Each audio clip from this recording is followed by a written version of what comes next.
कराची जे इलाइक़े नॉर्थ नाज़िमाबाद जे assistant commissioner हाज़िम भंगवार जे style ऐं dressing जा सोशल मीडिया ते चर्चा थी रहिया आहिनि। एसएस न्यूज़ जे रिपोर्टर शाहिद कुराई मूजिबि हाज़िम भंगवार अॼुकल्ह पंहिंजे मुनफ़रिद ड्रेसिंग ऐं अंदाज़ सबबि सोशल मीडिया ते तमामु घणो मशहूर थी वियो आहे। हाज़िम भंगवार जिते पंहिंजी पेशवराणे ज़िम्मेवारियुनि लाइ अवामी ख़िदमत जो फ़र्ज़ निभाए थो, उते मॉडलिंग बि करे थो ऐं गाना बि ॻाए थो। सोशल मीडिया ते हाज़िम भंगवार जूं तस्वीरूं वायरल थियण बाद शहरनि खेसि कूल कमिश्नर जो ख़िताब ॾिनो आहे।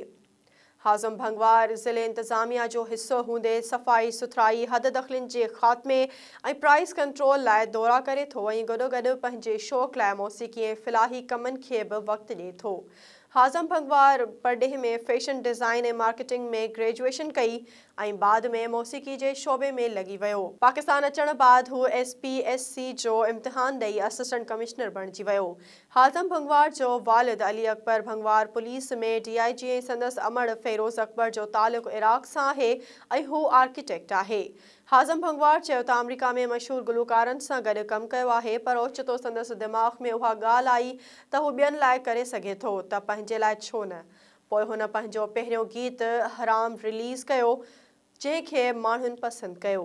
हाज़िम भंगवार खे जिते माण्हू कूल कमिश्नर जो ख़िताब ॾेई रहिया आहिनि, उते ई कुझु मथसि तनक़ीद बि कनि पिया।